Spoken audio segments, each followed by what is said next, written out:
You're listening to a CanadianMovieCrew.com production. The Matrix Revolutions is the story of Neo helping Zion to end the war against the machines. Or is it?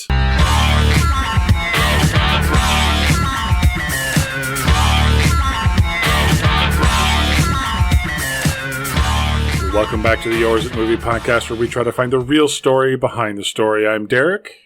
And I'm being Mark. Is that your purpose or your choice? That was my choice. Okay. Maybe it was the wrong one, but it was my choice. Yes. So today we're taking a look. We already took a look at Matrix Reloaded. Why not take a look at Matrix Revolutions and just finish off the series? Honestly, there's no theme here. It's just like we did one, might as well do the other.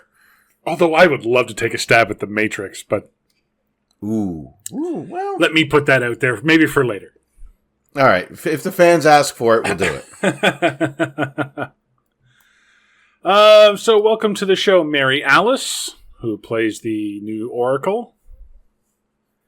And welcome back, everyone, from Matrix 2. Yep. Very simple. Allows us to get straight to it. You saw this. Neo in has theaters. Wi-Fi. Sorry? Oh, yeah. Yeah. I thought I was diving right in. Sorry. Yeah. I was like, no, I did. Of course, being a bit of a completionist, saw the other two in the theaters. So just like what we're doing here, same thing. Yeah. I remember walking out of this one going, what the fuck? Yeah. I didn't get it. To this day, and we'll go into it, I still don't get a couple of things. Like, yeah, well, and upon rewatching this, I really have some questions about Matrix Resurrections. I don't remember Matrix Resurrections, so Well, we'll get to that when we get to the conclusion of this one. We already talked about that one, but they really, in this movie, they really go into it. Like, they try to go into more detail. Kind of like what they did in the last one. Yeah. But it just begs more questions when you do that. We'll get to that. But a lot of it is how, and a little bit is why. Well, yeah. So anyway, so this movie does not start off with Trinity doing something cool. No. Thank God.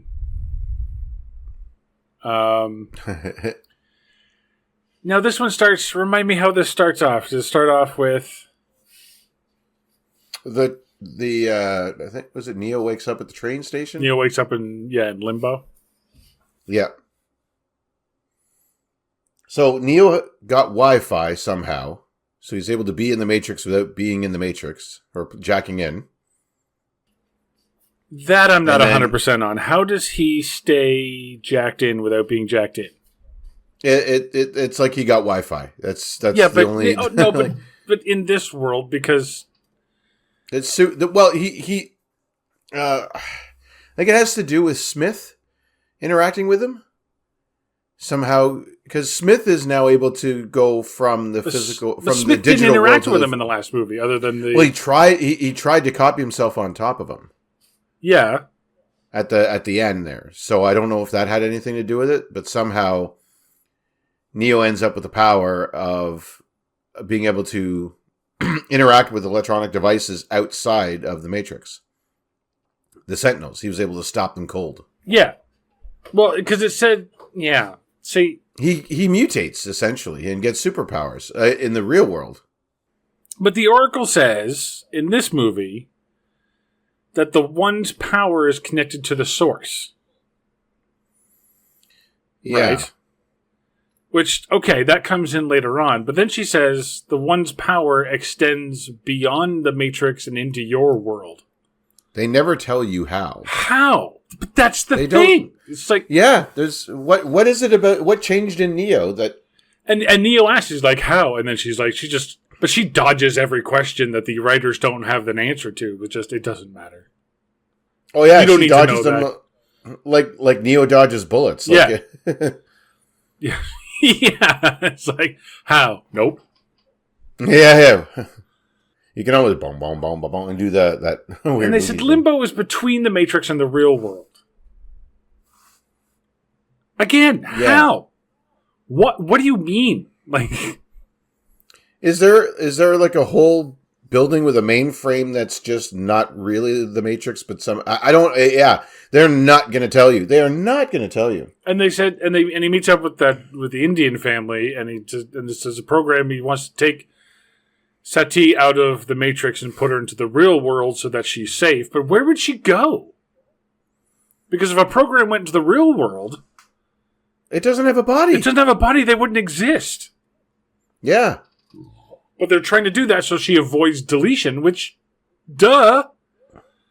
I thought there was like some sort of hard drive that's just not on the Matrix, and they just hang out there like a It's a flash drive.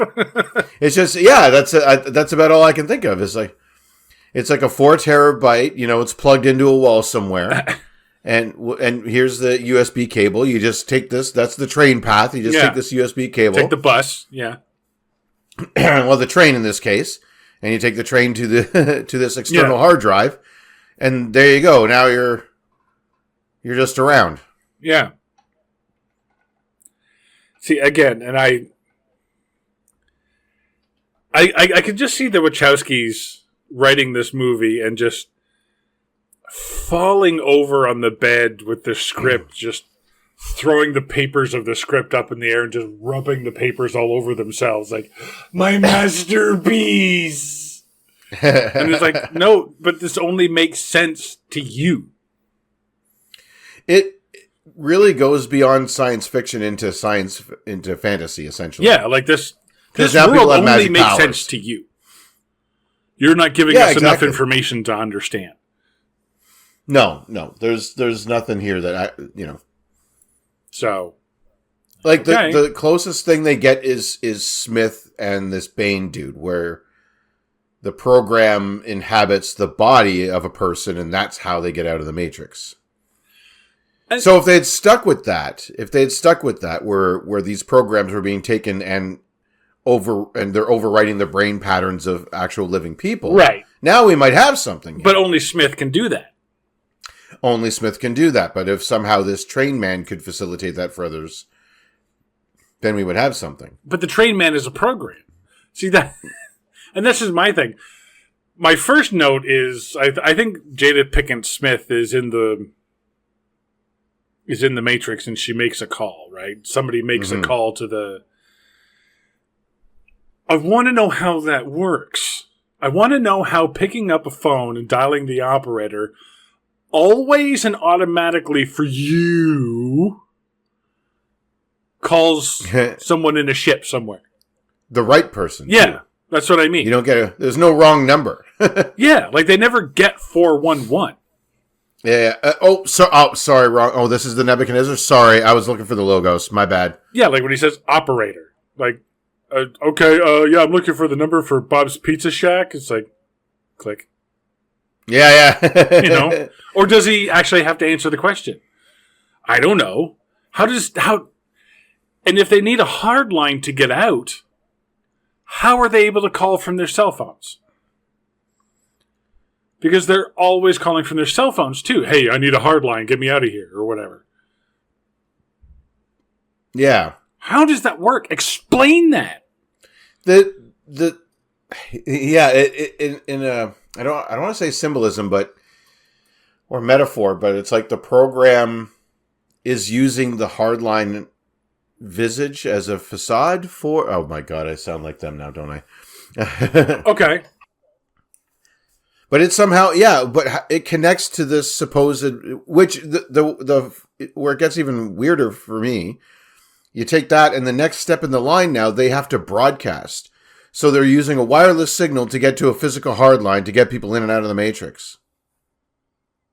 In the physical world, in the real world, they have to go to broadcast depth, and then they broadcast their signal into the Matrix because apparently there's no firewalls. Well, there's no Wi-Fi back in 2003. Well, they were saying so. That This has to be what, satellite. Basically, yeah, like on the ship, there would be like a satellite. But satellite's one way. Well, not in this world. They found a whole new use in getting people in and out of the Matrix in leather coats. Like it's the. Okay. They use satellites on the ships to broadcast to somewhere. Okay, but then there has to be a receiver, world. Right? Right. So but why the robots have an open-ended receiver? Why? With no protection. I think it's the one that controls their drones, right? It's probably the ones that controls the Sentinels. Right, but why would that programming then allow someone from the outside to do that I don't know. To connect and travel into the Matrix? I'm stretching my sci-fi brain as hard as I can, and it's starting to hurt. Like I can go along with the thing of, okay, the cell phones are maybe hardwired in to go directly to them. Maybe it's an automatic dial. And maybe... They do a speed dial sound. They pick it up and they... Like it's a specific number. So they got that. And maybe the operator is setting up the hardline phone booths. They can't change things in the Matrix. No, they don't change where the hard lines are, because otherwise they would always bring them to them wherever they need it. But it's on the corner of 45th and 3rd or whatever. Gone into the Matrix prior to this, set up those phone booths to only be broadcast signals to the ship, so they have to get to certain phones, right? Like in the first one, they have to go they have to go to the 4th floor of this raggedy building in order to answer a ringing black phone. Yeah. So maybe there's certain points that they've pre-set up that they have to get to? I don't think they put the phones in themselves. I think it's they're able to jack into this one on this street and that one over on the other street. So you either go here or there. Like if you're right in the middle, then you can go left or right, and either way you're going to hit one. But I can't bring one to where you are. Yeah. Like the operator can't just make one appear and they get out. Otherwise we'd be missing a chase scene. Yeah. Like... I don't know. I got a question for you. Shoot. How many people in our real world do you think tried that Trinity cartwheel through turnstiles at the subway? Yeah. Yeah.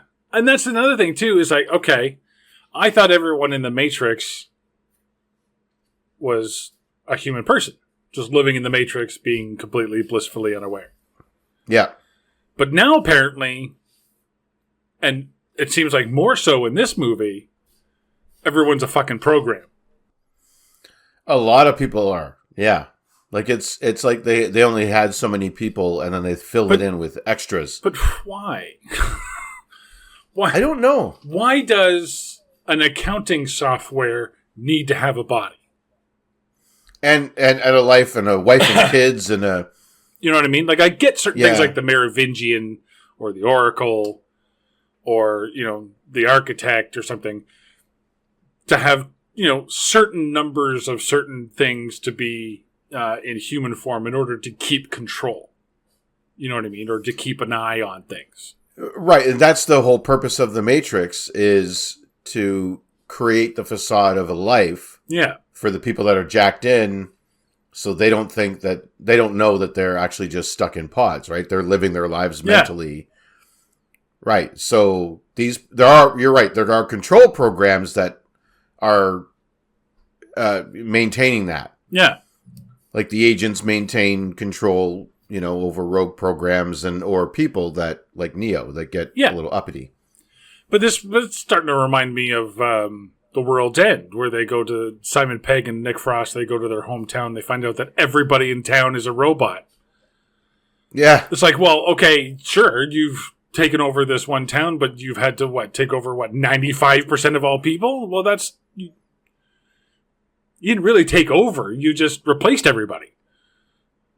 Yeah. You're not working in harmony with us, with the humans, you're just replacing us. Yeah, exactly. So...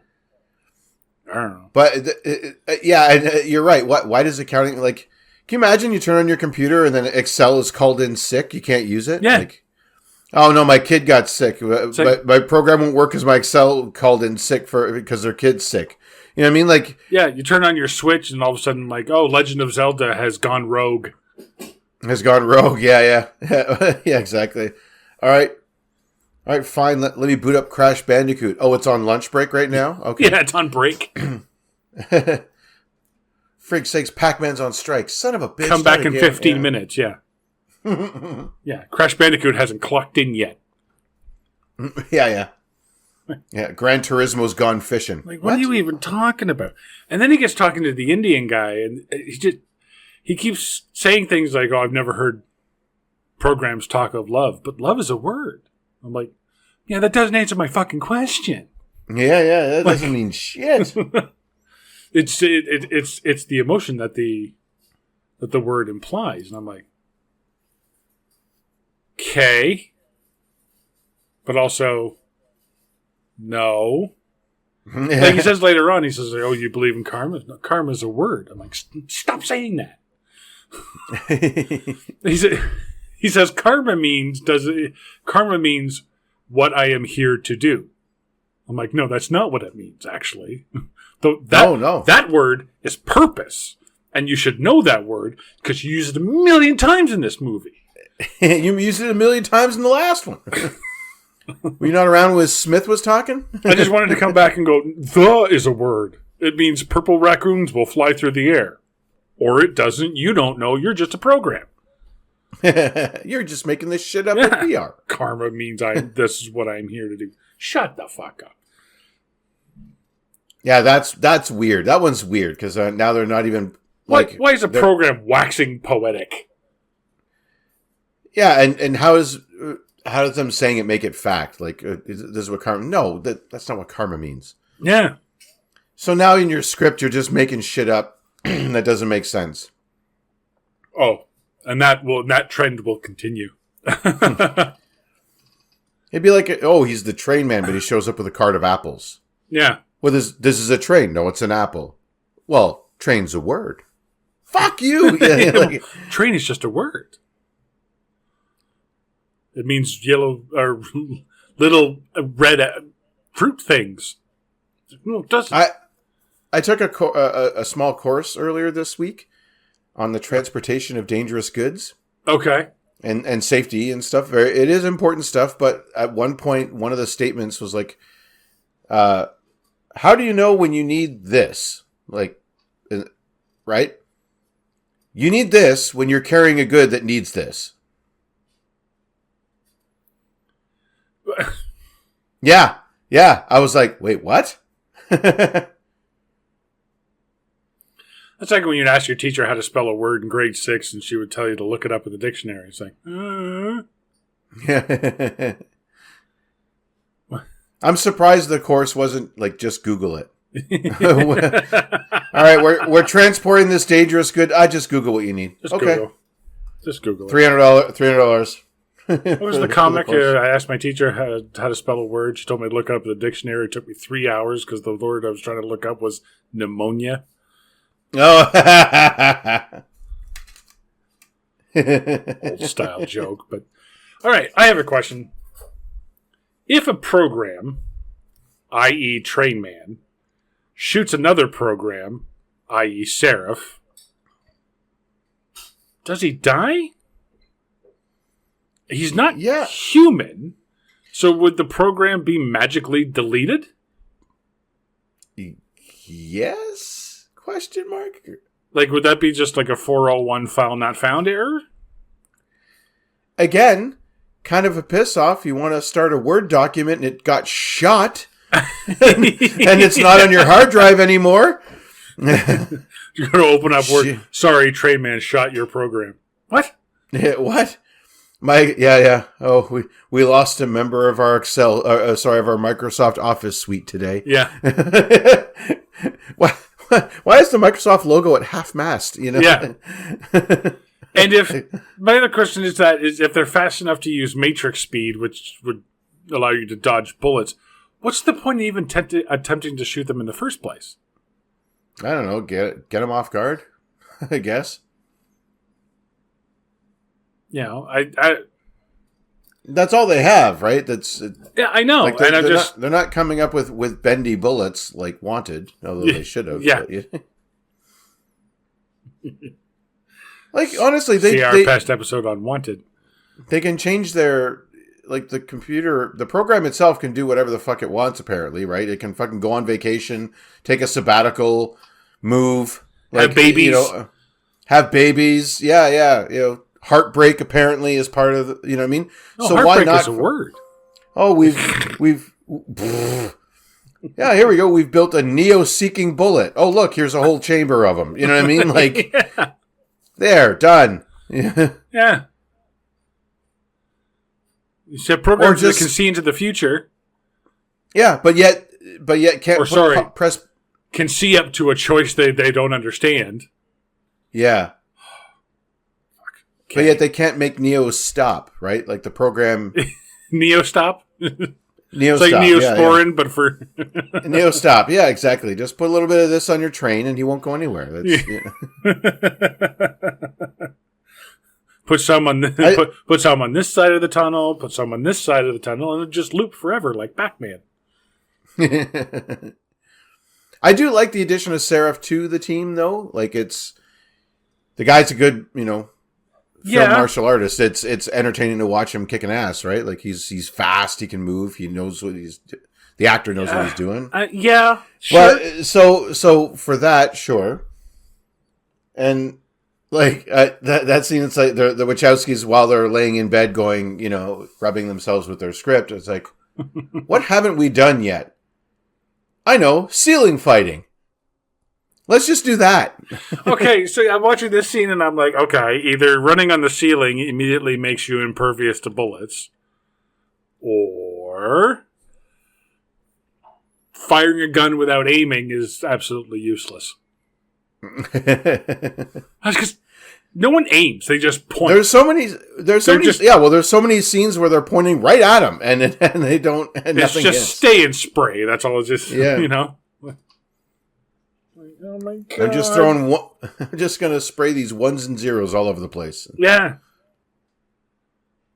And are these people, like, is this a real club or is this a program club? I don't know. That's the weird thing. I think they introduced the idea that there are programs running around looking like people, so it doesn't look like our intrepid heroes are mass murderers. Well, okay, but they were in the last one with the car chase fight.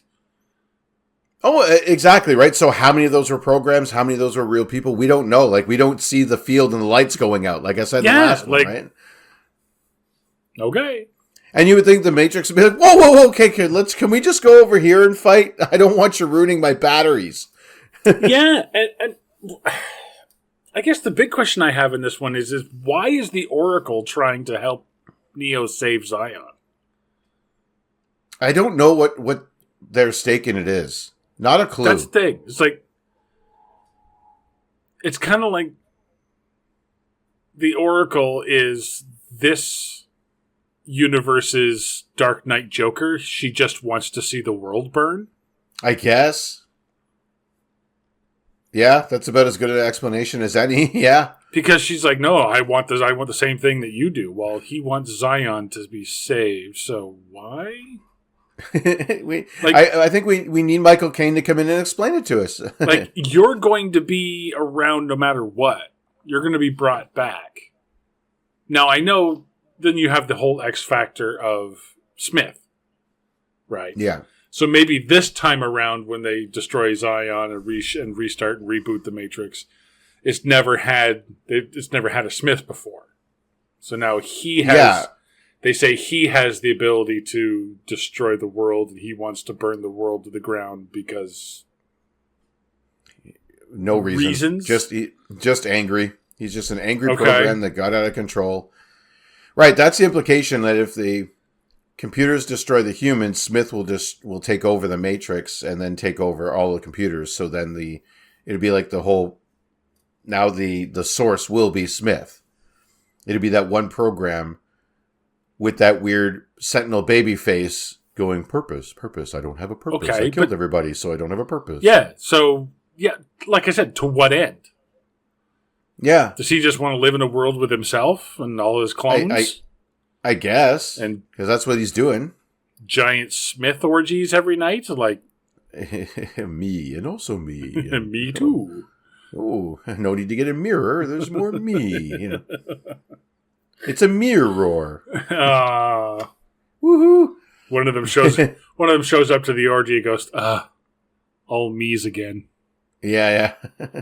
Oh, fuck me. You know? That's pretty much the idea. Yeah, that's the purpose. That's the purpose. And also our choice. Not much choice, but it's Not our much choice, but it is our purpose, so. Yeah.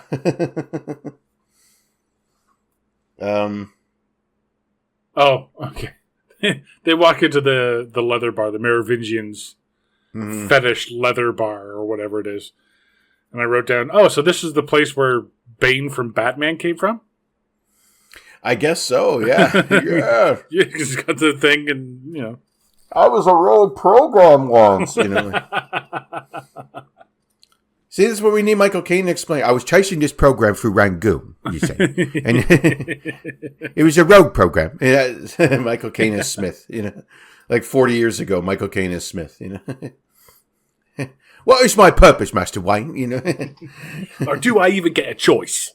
Yeah. What have you got about this club scene? Mr. Anderson, yeah. What? Sorry, go ahead. What have you got about the club scene? Oh, well, I see that the Merovingian and Persephone did make up after Cake Gate. Yes. Yeah. Maybe she got some cake. Maybe. Or maybe she'd be like, oh, that's what the fuss is all about. No, it's okay, honey, I get it, right? Or maybe she kicked him in his business. She was pissed off. He pissed off. Yeah, I must take your piece. Yeah. That's what I have. Bees. I have BEEZNUS. Business. Did you notice the one woman with the cage on her face? Yes. Like around. I was like, not really a come hither look, is it? It's kind of more of a Hellraiser kind of vibe, isn't it? Leave me the fuck alone. Yeah. Yeah.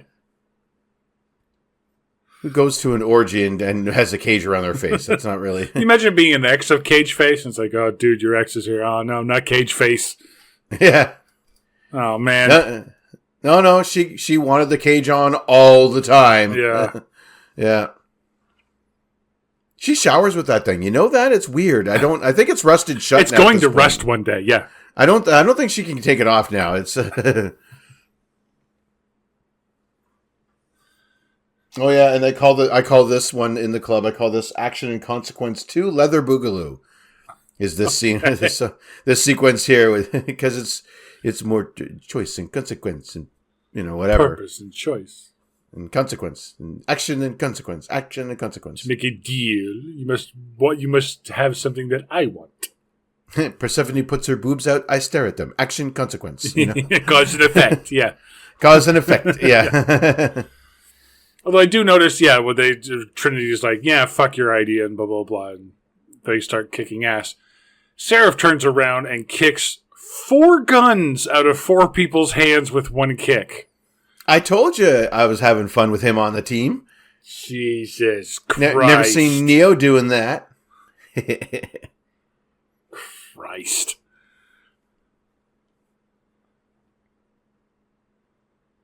I got one more thing with this. Sure. So if the Matrix makes things seem real to you in your mind, right? That's the idea. If I'm plugged into a pod, and it also follows your thoughts. So if I think I'm having a steak dinner, I think that I'm eating it, and so in the Matrix, it makes my digibody use a knife and fork and eat the steak, right? Right. Like Joe Pants did. Yeah. So if it follows your thoughts, like if I was kissing a woman in the Matrix, I would always be handsy. Because because in the real world, if I'm kissing a woman, I'm thinking about getting handsy. Even if I don't do it, there's that mind-body control that exists in the real world. I don't know if there would be that barrier in the Matrix. Did you write this note while looking at Persephone? Is that? Yes, I did. Yeah. Seen all the people making out in the club, and then we get to Persephone. I was like, yeah, I would totally get handsy with her. Like, there's Mark lying in the chair in the Matrix chair, and his hands are just groping boobs. Yeah. Squeezing boobs. Honestly, it's why I couldn't be the one to be kiss me like you kiss her, kiss me like you mean like you're in love. and I would move in for the kissing. Honk. Like I would. Honk, Aruga. Yeah. Yeah, exactly. Yeah. I'm sorry. I'm not a pervert. I'm a guy. I just, you know what I mean? Like, I would think about it and it would happen. That's the problem with the Matrix. It's like, you don't have that mind-body filter thing where in the real world, I can keep my hands off somebody. It's not. I just see Mark in the Matrix just walking down the street, and he just grabs the boob of a random hot girl as he walks by. Sorry, can't help it. Sorry. The woman in the red dress. The woman in the red dress. Yeah. Spanks the ass of a schoolgirl. Sorry, can't help it. No. Well, college. Anyway, girl, that's, sorry. Yeah. I would also weigh like 500 digipounds because I would be thinking about eating, as well. But I don't, you know what I mean? I think about eating and I sometimes say no. Yes. Yeah. But if in the Matrix I thought it and it happens, well, now I'm always having a that's steak. not exactly how it happens. It happens to you, right? Yeah, but I would. So you're in the Matrix, you eat a steak, your brain tells you that you're eating a steak. Yeah. And gives you the sensation. So it's not like, Liar, Liar, where he's compelled to lie. We'll get to that when we get to Liar, Liar. Yeah. That's a movie that's never made sense to me either. So there's I don't have a lot because it's really a longer. Wait, is this the long fight scene? Oh no, they have the fight scene in the club and then they get to the train. They right? get to the train. They out. get Neo. Yeah, I don't have a lot on that. No, I don't have that. No, there's a lot in this movie that I don't have a lot of, but what I do have of, I want to talk about a lot of. Yeah, okay. So do you have anything more for... Well, we sort of talked about it before, how the Oracle's like a cop-out artist. Oh, yeah. Yeah. Why didn't you tell me this before? Well, you weren't ready to know. Well, I'm ready to know now. I agree. So what's the answer to this question? That's basically how that conversation goes. Yeah. And she starts babbling on about balancing the equation. And I'm like, what are you talking about? Yeah, the one is the sum of a remainder of an equation that isn't balanced. That's trying to balance it out, and Smith is the one that wants to unbalance it, or you're the one that wants to unbalance it, or what? What are you talking about? Speak English. And this one where they say that, or no, it was the last one where we find out the one wasn't really the one, but the sixth. Yes. Yeah. So if you figure like Neo's on a revenge, yeah. Sorry. Revenge of the Sixth. Right. Nice. Neo's character has a bit of an arc where, at least in the Matrix, he goes from lonely ass programmer to, well, I guess super programmer because he's just rewriting code with his brain. Yeah. And better dressed and knows kung fu, right? That's his arc. Smith, on the other hand, a program who was meant to stop people like Neo. Yes. Is now inciting chaos like Neo was. I think Smith has a larger arc in this because he ends up outside in a body, at least one iteration of him, and then there's a copy of him inside the Matrix. We still don't get an idea of how that is, or how that works. Oh, I thought I covered that in the last one. I thought my guess was pretty good, right? Where it's electrical signals, so he overrode the electrical signals of the dude's brain. Fair enough. That's as close an explanation as you're going to get. Again, that's true. It's not like they're doing Hall H at Comic-Con and I can go ask him. Yeah, very true. What was the purpose of Smith? When you walk through the doors at 70s versus 80s headquarters, you need to be ready to take on the controversial subjects of the 1970s and the 1980s. Like, for instance, who is the better superhero, Lou Ferrigno or Christopher Reeves? How about Pop Rocks versus Big League Chew? Who did it worse, New Coke or Crystal Pepsi? And we also have hard-hitting discussions. So, Brian, speaking about the best cars in the 1970s, how do you stand on the El Camino? The El Camino. Seriously. It's like, you got chocolate in my peanut butter. You got peanut butter in my chocolate. You got a pickup truck in my car. You got a car in my pickup truck. The 70s versus the 80s podcast. Available everywhere on your beeper. Smartphone. Meanwhile, sorry, my joke there. Oh, yeah. Sorry, go ahead. In the background of this movie, the machines are coming for Zion within 12 hours. They're going to be there. They're going to break down the gates. And so Zion is preparing for war. And they have, well, we'll get there because we got more to do. So when it comes time for them to pick like 8 males and 16 females or whatever it was supposed to be to restart the population. Right. Fuck, just leave them there. Like, you found it this time. Don't let them move. Now you got to drill all over again. Yeah, but now you can't, though, right? Because then they remember there's a one. I guess there needs to be one. There needs to be remembrance of the one so they can have hope again. Yeah. So that there can be a prophecy for the next one to fulfill. Yeah, and I'm only assuming this because the movie tells us nothing. Yeah, exactly. Like, what is the purpose of leaving Zion? Why not just wipe out all the free people or put them back in their pods and wipe their memories or whatever? I mean, they turn them into lunch anyway, right? All the dead people. That's what happens, right? They get reconstituted and fed back to the people in the pods. We learned that in the first. Yeah, we learned that through the first one. So why do you even let Zion happen? Like, go and kill them all, and there you're done with them. Well, I think that's what they're trying to do, right? They're trying to drill down to Zion. Yeah, although, how does reproduction work then if everyone's stuck in a pod? Well, can't exactly go into. I guess artificial insemination. Yes. I guess they're just knocking up the ladies. Maybe there's a little, like a cow semen collector on all the males and just get injected. So whenever someone has sex, the little thing goes off and the robot goes, uh-oh, there's sex happening in 12B. Oh, and collect a sample? Collect the sample, suck it in, and then impregnate some other woman. Well, that's true. If it happens in the Matrix, it happens for real, right? Yeah. Yeah. So, fuck, I don't know. Yeah. So Smith comes in, and okay. So when I was watching this, and I have no idea why I thought this because I don't play D&D, but for some reason, when Smith picks up the cookies, the plate of cookies, and smashes it against the wall, I pictured somebody role playing as Smith in a D&D game. Yeah, and that was his chosen move. Yeah. So he turns to the dungeon master and he says, "Okay, this is a little weird.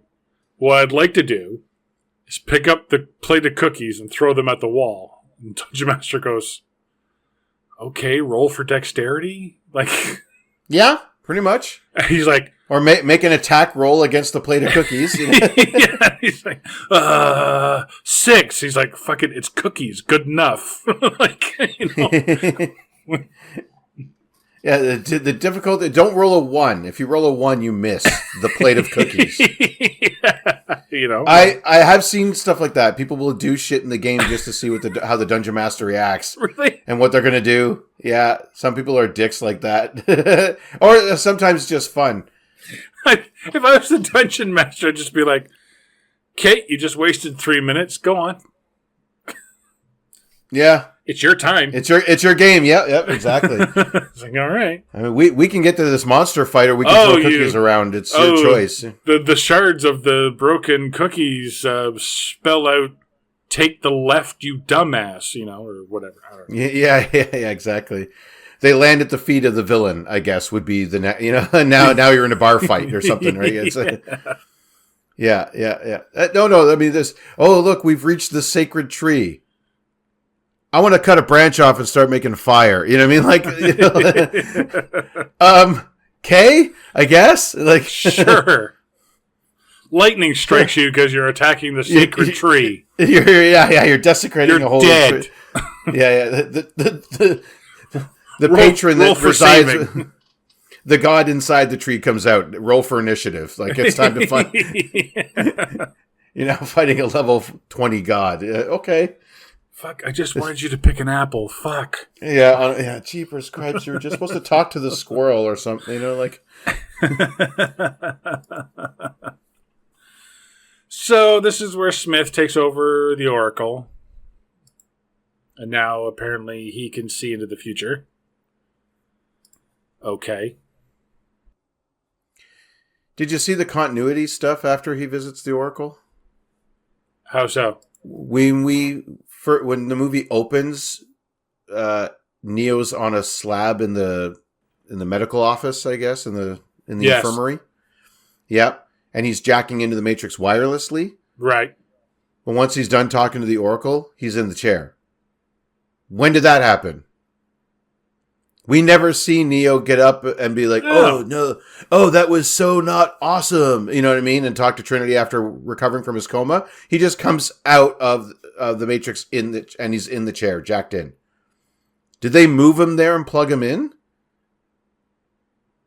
They must have. Yeah, because you do not see it. There's probably a whole scene that was on the cutting room floor of him waking up. But that's the thing, because they say, who's the black guy, the operator? It's not Tank or Dozer. No, it's Link. Link. And he says, I'm looking at him. It's like he's talking to Trinity, I think.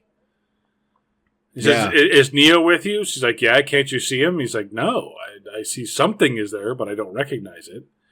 So obviously because he's connected wirelessly, he's different. Yeah. So, yeah, why would you jack him? I don't know. Try, dear listener, if you ever watch it again, track that. Where's Neo physically? Maybe it's their version of turn it off, turn it back on. Maybe like plug him in again, see if we can get him out. Unplug. Yeah, exactly. So it goes back to Zion. They're making weapons, and the two girls, the two wives from the previous movie, they're making shells. Not with any urgency. No, it's more like a hobby. She seems to be taking her time, despite the fact that in 12 hours the robots are coming to kill you. She's using all the speed that I would use if I was building a model of the Millennium Falcon. There you go. Which I've done. And it was just sort of just got the TV on and Yeah. Yeah, not we're going to die in 12 hours. We should make more ammunition. Yeah. How many did you do today? 3.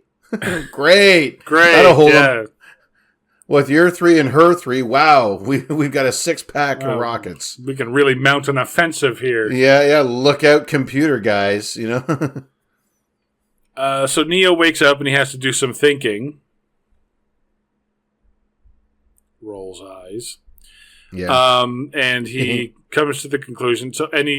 So Trinity comes in to talk to him, and they start whisper talking. Mm-hmm. This is the thing in this movie where people whisper talk to each other, and then in the next scene, loud noises. Yeah, it's a wave, eh? Yeah, wave comes in, wave goes out. I was watching this at work, and it was so hard because I don't want the customers to hear it. Because, then I'd have to explain that I'm watching Matrix 3 voluntarily. While at work. And that it's allowed.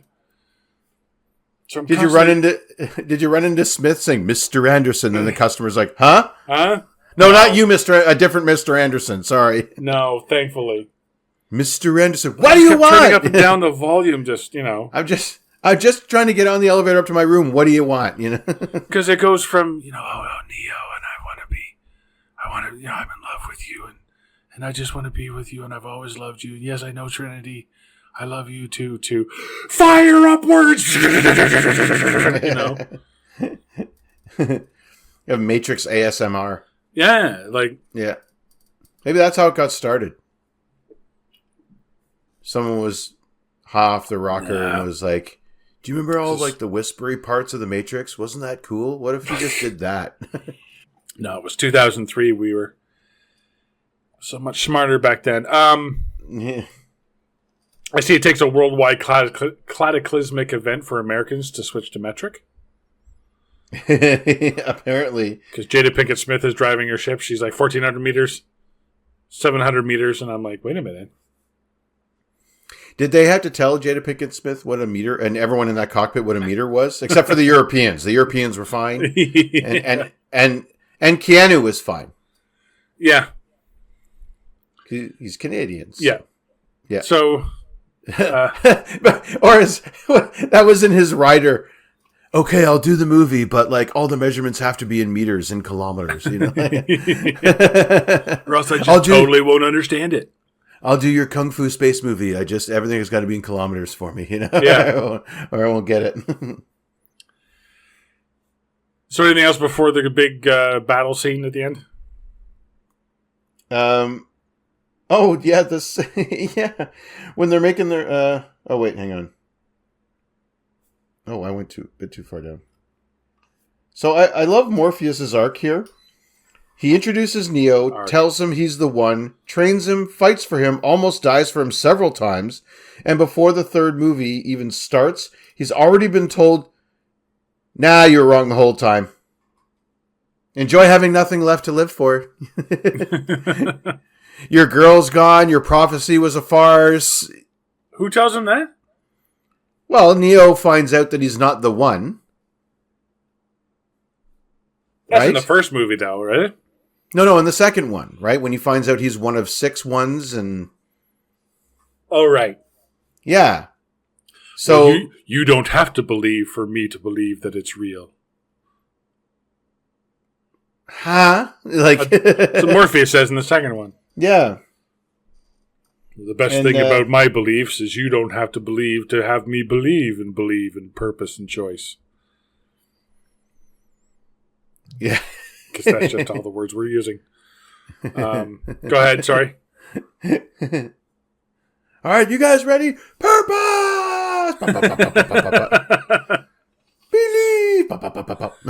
There's one guy in the back. Choice! Yeah. Oh, these mechs. I'm a fan of mechs. Last night... Yeah, the mechs. Last night I was playing a game based on mechs. These mechs are not well designed. Why? Because your pilot is completely exposed. What's the point? That's like having a sunroof on a tank, you know, like a rolling tank.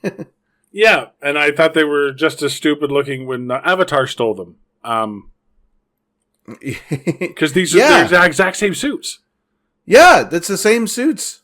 And I'm like, why is your guy so exposed? Like, he's driving the damn thing. Yeah. At least give him a windshield or something to stop from getting hit from, I don't know, rogue giant bullet shells. Like, these bullets are massive, as if they're not getting clipped in the head with one every once in a while. Well, but here's my thing. Is that for a group of humans who eat tasteless slop and make their own clothes, they sure do have a lot of computer equipment and know how to build a lot of machines and weaponry.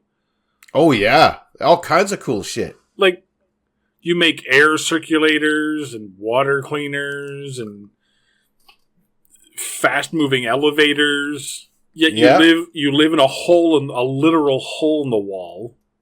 Yeah, you made a giant steel city. And you have to make your own clothes. Yeah. Yet you have these faster than anything computers that anyone in 2003 has ever used. Because, you know... it's faster than anything we ever get to use now. because they only have Intel inside. And so in the ship, their gunners have like 6 to 8 screens. Yeah. I'm like, what the hell are you doing? I said, Luke and Han got it done with one each. And they keep saying that the holographs are coming in. It's like, you have holographs? And you don't have a way to close out the city and keep these sentinels out? You have been focusing on entirely the wrong problem this entire time. Yeah. You've been focusing too much on your leather fantasies there. And why are the APUs not outfitted with the blue lasers? Yeah, they've got these things have an excellent power core. We don't even see their power system, and these things can run forever. But the blue lasers take out The Sentinels. The Sentinels, easy. And those are on people on foot. Because those are the guards for the loading of the loaders of the bullets. Yeah, at least the stationary guns should be those. Should be the EMPs. Yeah. Like, why just not make like a big fuck off Death Star looking thing, point it at the hole, and start firing. Why don't you go up into the hole before the hole, like in the dome, go up higher, and then just start shooting the blue shit as they're coming down in the bottleneck. Yeah. Don't shoot them at the mouth of the bottleneck. Shoot them in the bottleneck. They even like show junction points where they're going to get through. They'll dig into this tunnel and then keep digging down the bottom of that tunnel. Yeah, why aren't you up there just shooting away? Yeah. And by the way, if you're going to shoot a drill, don't shoot the drill's leg. Shoot the drill. Well, the leg would be the weak point. It was pretty thick. Yeah, okay, but you saw what happens. They shot out a leg, and then the robot, because it's a fucking robot, fucking decide, I need to be 90 degree vertical again. I'll just move my leg. Yeah. And restabilize myself. No, shoot the drill. Or shoot where the drill attaches to the robot. Mm-hmm. Mm-hmm. Just like, you suck at strategy. And like as the ship that's Jada Pinkett Smith is coming down, the other captain in there, he says, "We've got Sentinels coming up on our ass. Stop them." I'm like, "Wow, that's your helpful leadership advice? Stop them." Yeah. Gee, thanks. Are you sure we're not here to clear a path for them? Okay. Oh, Captain, my captain. Yeah. Okay, here's your orders. Please do better than you're currently doing. And please win. Well, at least you said please. Yeah. Oh, my God. I'm sorry. I just got to finish my point. Go ahead. Luke turned off his one screen and managed to blow up a Death Star. These guys don't need 8 to 10 screens. But they don't have the Force. Oh, but again, Luke and Han got it done with one screen each, a little tiny one, and they managed to ward off TIE fighters. Very true. This whole movie pretty much has everyone screaming, except for Neo. Ugh. Except for one guy in the gun tower. There's that one guy who just has to... Okay, so I'm going to put on the leather and scream, right? No. We got something different planned for you. You stand in the middle and look like you're about to get your ass kicked and say, "Oh my God." But maybe a little quieter. Like the one guy who's not screaming in this movie. Oh, is that the guy that turns around and sees them coming through the thing after the fight? Yeah. He's like, yeah. "Oh my God." He actually starts to say that before he turns to look. Did you notice that? Oh, no, I didn't. Like he says, "Oh my God," as he's turning his head. So he's actually... Like he missed his mark as an actor. Oh. It's like as he's turning set, "Oh my God." And all of these missile launcher soldiers, none of them are fast at all. None of them are fast. None of them are accurate. They're just taking their time, getting wherever they got to go. Like it's, like it is. There's no, and I'm not talking men or women. All of them are just slow. Yeah. Yeah. All of them. That's their infantry. It's their slowest division. They have giant fuck off APUs that are walking around faster than these guys, and they're giant mechanical machines, right? You can't. I don't know. Like maybe do the power walk, at least like get up to that speed, or I don't know. Just the whole human race is dependent on you. But anyway, there's no hurry. Hustle. Yeah. Wouldn't be hard to be their captain. Move it. Faster, like with purpose, Move with purpose, because that's what people say.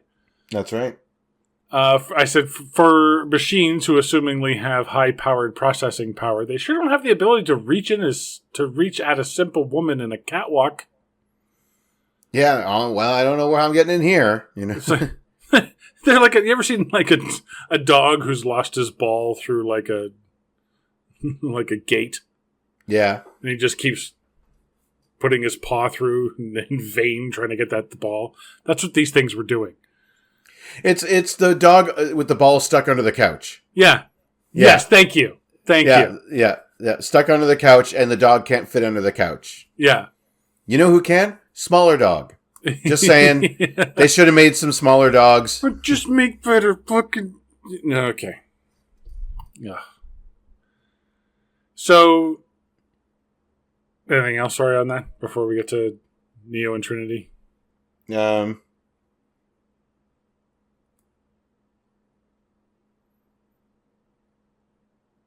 Oh yeah, yeah. When Morpheus and Niobe, when they make it, they set off their EMP. Right, it basically gives them their stay of execution that they were looking for. Yeah, yeah.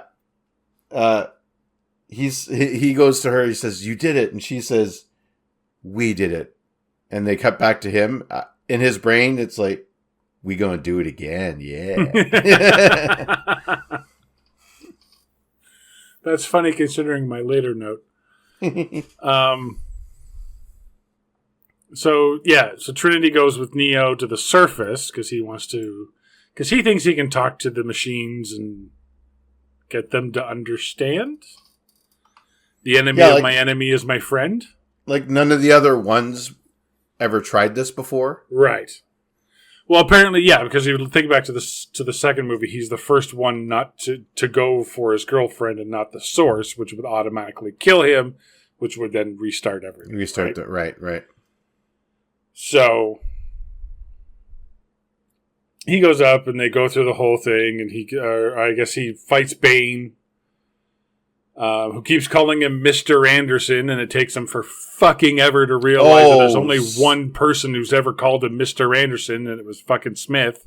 And the guy even sound like they picked an actor that can do a good Hugo Weaving impersonation. Like that's the funny part about it. He almost looks like him with a beard, essentially. Yeah.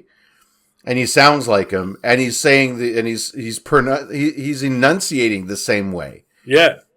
Everything but is Mr. Anderson and I know that looks can be deceiving. My good Lord. Smith? It's about damn time, Mr. Anderson. Holy shit, I thought this was going to go on forever. I thought I was going to have to draw you a picture, Mr. Anderson. Just looking for the crayons, Mr. Anderson. Look, here's a picture of me now, and then an equal sign, and a picture of me in the Matrix. No? Oh, Mr. Anderson.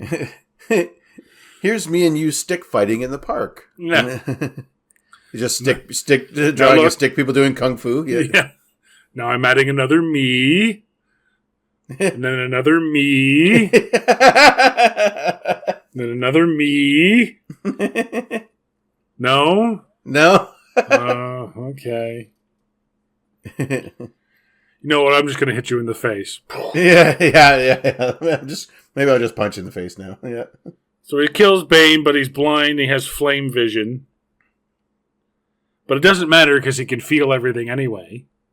He's now got the Force. He's got Daredevil vision.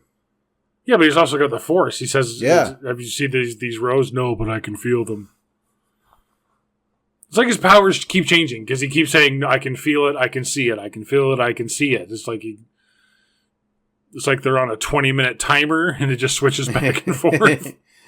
Yeah, exactly. Like, all right. Yeah, he has this fight with Bane and kills him. Bashes his head in, essentially. Yeah. But of course he's our hero, so we just have to see the head in digi-vision go... Yeah, but the head doesn't actually explode like that in real life, because when they pull back to the real world, you can see that he still has his head. He's just knocked out. Yeah. Or dead. Or, yeah, he's dead, but whatever. Yeah. So they go flying up to the surface, and they fly up above the clouds, and for the first time in over an hour and a half, color. They fly back down. I love this. If you tell me we'll make it, we'll make it. He says, we'll make it. followed by "There's too many." Like, it's like can't almost stop them immediately, all. like, "We're not going to make it. We're not going to make it." I thought you said we would make it. We don't need to fight right now. Maybe if you weren't holding her hand, she could better fucking control. Yeah, control the exactly. ship. I was like, she's doing all this one-handed, eh? Okay, all right.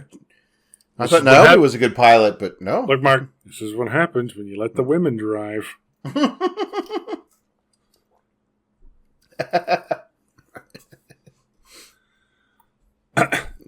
Oh, well, no, she literally has a man holding her hand throughout the entire process. So. Well, he did say, Trinity, there's a problem. You're going to have to drive. He knows. Yeah, He my knows. the people don't react to pain the way they should in this. He gets his No. eyes burned out, and Thank you. Go ahead. his eyes get burned out, and he's like, ugh. Anyway, So this is inconvenient. wow, I can see everything like Daredevil. Okay, well, I'm going to punch you in the head some more. All right. Yeah. No, never mind. My face was on fire moments ago. Yeah. Or how about And when then- she gets impaled? Boom. Thank you. Oh, And then- yeah. She's pillow talking like, "Oh, I've always loved you, and I always will love you," Yeah. instead of She has. Yeah. She basically kind of comes to with a bunch of rebar through her. yeah, And then, at least three of them. and then she's like, I'm here. Really? Not. Ow! What did I say? Holy shit! I said she's pillow talking pretty well instead of gargling and gasping for air through blood-filled lungs. Yeah, really. She should be doing a bit more of that. And this You know what I mean? this is the longest, I swear, put a timer to this death scene. It's Oh longer my than God. almost. You won't find a death scene this long outside of community theater. You know what I mean? Where some guys Outside of just a comedy, yeah. just some guys just hamming it up on there, and it's like, well, I only have the one scene now, and then I get to go and go home. So, it was you all along. Oh, and he walks around the stage. I'm dying. Oh, it won't be long now, and I was going to They say go- the only death scene in a movie I've seen that's oh, this it's long. still going. I'm still dying. Oh, you know what I mean? Like, sorry, go ahead. The only death scene I've seen take this long is The Mask when he quote unquote dies in the club. yes, yeah. So I'm like, geez, I have literally my note is, just die already. I think Billy Crystal in The Princess Bride, Yeah. but he was doing it for the laughs and much Courtney better. Cox in Scream 5. Yeah. Yeah, yeah, exactly. Holy shit. So they finally, Neo and Smith get together and they have their fight. And the street lined up with, street lined up with Smiths. And I have to ask, so Neo always has this long black coat. This has to get in the way, right? I would think he would step on it at least once when he was I would trying to think- run or something. Or Like, I would think that Smith has the better outfit to fight it, right? the suit, Yeah. even that, I'd probably take the jacket off. I would. Like- I like you- think. You could pin the tie to your shirt, Yep. and the jacket isn't going to be as flowing as No, it's not your way. Princess Neo over here. Yeah. You've got full hip movement for your kicks, and yeah, absolutely, yeah. My next note is if the plan was to allow Smith to take you over and then have the machines give you the power of the source so that you could burst out of it, why did you fight with him in the beginning? Just open with that. Just, okay, I give up, you win. Take me over. Yep. Do your copy and paste thing. Do what you're going to do. I'm so mad. Shakes Oh fist. no. Yeah. But Listen, bud, it's raining.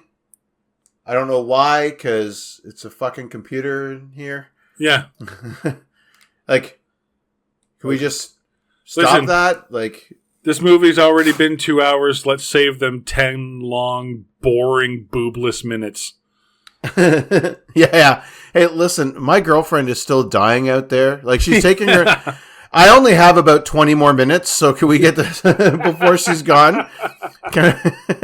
She's coughing into the bouncer's face. She's still talking. She's still doing her death throws. I'm just gonna go fight Smith real quick. I'll be right back, honey. You know.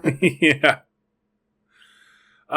So anyway, Neo blows Smith up, and blah blah blah, and the machines all run away back from Zion, and the kid that we've been following since the last movie runs back to everyone and says, "The war is over." Mouse, yeah, the war is over. The war is over. And I just picture everyone going, "Okay, back to the orgy." Yeah. Woo! Woohoo! Turn on the rave music. Back to the orgy. Oh no, the DJ died. Oh, it's a sad day in Zion. Why? We don't know the password to his super ultra mega computer. Yeah. Wait. Oh, no, he's not dead. He's still dying. Yeah. He's on his way. Yeah. We have about 20 minutes. Yeah. And the last thing I have is Morpheus turns to Jada Pinkett Smith and he says, "I've dreamed about this. I've wanted this. Is it over?" And she looks at him and I wrote down, "I don't know. But you better keep my husband's fucking name out your fucking mouth."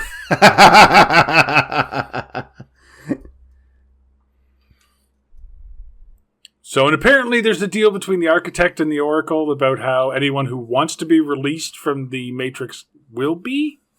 Yeah. Which means choice. Yeah. Okay. So you and I are in the Matrix currently. Is someone just going to come up and go, "Hey, you're actually living in a simulation. Would you like to wake up in the real world? Yes or no?" Would you like to know more? Click here for yes. Click here for no. You know, take the red pill, the blue pill. Like, do they have to go to everybody? Individually, and give them that choice. Well, I'm just saying, and who does that? You know what I mean? Like, is there a new one? Is it the Smith's jobs now, or the agent's jobs now? Yeah. Is this now Morpheus's new purpose? He's a missionary. Yeah, or is he is he going to be standing on a street corner going, "You're all in a simulation. Come with me if you want to live in the real world." And he's just like the crazy guy on the street now. Or it is are Trinity and Neo now just high school teachers? Trinity feeding us information. Yeah. Okay, it's time for your reality class. First of all, our first component is one history. So here we have Professor Morpheus coming in to teach you one history. And he also is the phys ed teacher. He'll teach you kung fu later. Yeah. And then we have Neo with... He just walks in. "Do you think that's air you're breathing now?" Yeah.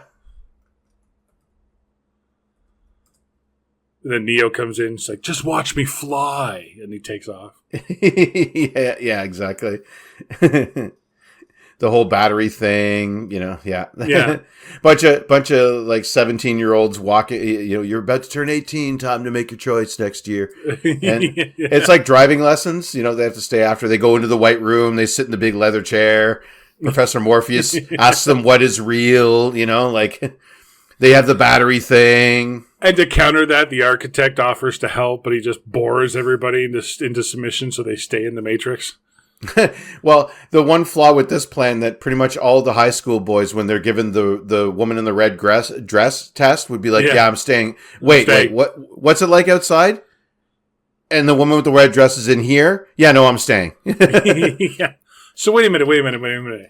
Here, underground cavern, make your own clothes, no bikinis. Matrix, stake beautiful women outside and bikinis. Yeah. Plug me in. Yeah. Outside. Okay, the occasional orgy. Not gonna lie, that's tempting. Okay. Yeah, that's a big plus in your win column. That is a big in the W. Yeah, that's right. Yeah. Wait, it's only an orgy at the end of the world? Oh. Yeah, no, I'll stick with the bikinis inside. I don't know, man. It's a good way to go. I've heard a lot of good things about Sunshine, and I want to see it. Not to mention, I don't actually have to work out for real. Yeah. Yeah. You're saying pizza doesn't exist there. Oh. Hey, what are we eating? Slop? And all your video games are just shooters. That's it. You just learn that's no Final Fantasy. It's the Apple II game where you have the empty apple and the full apple. You have to put them in the right spot. Yeah. Oh no, it's just learn to shoot stuff, right? You're just shooting sentinels. That's the only game. It's just a typing test. That's all. It's the only thing we have. Mario teaches typing. Operator class or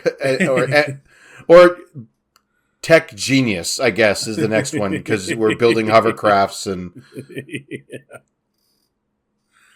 and one guy that pretty much the real world now too, isn't it? Anyway, a couple of guys that mop up it's like okay, you can either build fantastic machines, you can operate fantastic machines, or you sweep up around here. That's or you clean up the dead bodies. Yeah, or yeah. I mean, we do have a work from home position for Bullet Maker, but it's Rocket Maker. Yeah, Rocket Maker. Yeah, but we save that for the women folks, so it doesn't. They don't have to go too fast. Yeah, to be fair, a lot of stay-at-home moms are doing that one. That's those are tough to come by. A lot of stay-at-home moms. That's technically our home ec. That's home ec is missile. That's kind of badass for home ec though. You're making rockets and clothes. Make clothes and rockets. I'm not going to lie. One of those is kind of fun. So that brings us to the movie. A couple of things in this movie. The street corner where Neo and Smith fight in the crater is the same corner from which Neo makes his phone call at the end of the first movie. Oh. I know you're out there. I will find you. Oh, yeah. Okay. You can see the phone booth right when they hit the ground. This movie had a weird, unprecedented, simultaneous global release where it opened in every theater. In every theater it opened at the exact same time. So 6 a.m. in Los Angeles, 9 a.m. in New York, 2 p.m. in London, 5 p.m. in Moscow, 11 p.m. in Tokyo, and the next day at 1 a.m. in Australia. Wow. Who was showing up for those shows? Yeah, well, because the Wachowskis aren't weird enough. Right. So, actually, probably people I've interacted with at Comic-Con. Yeah, I was going to say, I think we all know some people that stayed up. But okay, movie premieres don't get much bigger than in Los Angeles, right? Sure. Why is that the 6 a.m. show though? Why is it I could sneak in a screening of The Matrix Revolutions or before work? Yeah. What'd you have for breakfast? Popcorn. I'm amped up on Mountain Dew before work because I went to a 6 a.m. showing of The Matrix. Sorry, popcorn boss. I'm a little. Nachos. I got a Starbucks on the way after the movie. That was a mistake. Yeah. Actually, you could go to this movie and then go to work for 9. Exactly. That's what I mean. You sneak in a showing before work, I guess, is the only way. You just see a guy storm into the office at 9 o'clock in the morning. Fuck, that sucked. Does a cartwheel over the turnstile, the security turnstile at work. Instead of swiping your badge. He's wearing the long black jacket. Ray-Bans. He's got just the sunglasses on the just tip the of sunglasses on the tip of the nose. Yep. Yeah, exactly. Yep. Exactly. Yeah. Everyone's got their head shaved. All right, so that's going to about do it for the Matrix. The woman gets off the bike, walks in, takes the helmet off, wearing sunglasses under the helmet. Yes, of course. Punches in. Sorry. So that's about do it for Matrix Revolutions. As well as always in the show, we try to find the real story behind the story. Mark, what have you got? Or is it ones and zeros slapping each other around? That's pretty much this whole series. Yeah. Pretty much. Or is it the Wachowskis calling us Neo? Follow me here. Okay. A computer geek who spends all their time in the chair. We think, as one of those people, we think we know Kung Fu because we watch Bruce Lee every once in a while.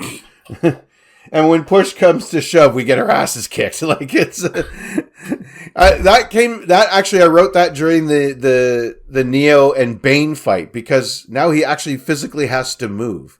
Yeah. So his mind is used to the movements, but his body has never really done a jump kick before. You know what I mean? Yeah. Like he's not doing that in the chair. Yeah. Let's see how much kung fu you know now. Yeah, yeah. And so and so Smith beats the shit out of him. Well, they beat the shit out of each other because they only ever done it in their mind before. That's us. Yeah. That's the real story. Yeah. I just have it as, or is it, do you see what happens when you leave humans alive? They're coarse, they're rough, and they get everywhere. Yeah. Because that's really what this is. They're coarse, they're rough, and they get everywhere. Okay, I had one more Star Wars reference. Go ahead. About Trinity's death scene. Because it's still happening, by the way, as we speak. Yes. Yeah. I said it's one of the longest death speeches in cinema history. Qui-Gon Jinn managed to map out Anakin's entire future in less time. Yeah. Just train the boy. Train the boy. And then he's dead. That's it. Yeah, I mean, and that sets off the entire, the rest of that saga. She's just like, and then tell Mouse not to sniff my handmade underwear drawer, and don't forget. Well, imagine don't fuck any other girls, or whatever she's going. Imagine if she's just kept talking for another 5 minutes, and then Neo does go into the thing, and he fights Smith, and he comes back to Zion. He's like, Zion, I have oops, and everyone's dead. Because he didn't stop the robots in time, you know what I mean? Yeah. Oh, I guess I let Trin talk too much. When he stops, he can faintly hear her still talking. God, leave me alone. All right. So that's going to about do us for Matrix Revolutions. I'm Derek. I'm Mark. Join us next time. We'll take a look at the story of two men who create a hybrid new sport but get bogged down with drug addictions. Trey Parker, Matt Stone, and Leonardo DiCaprio star in The Basketball Diaries.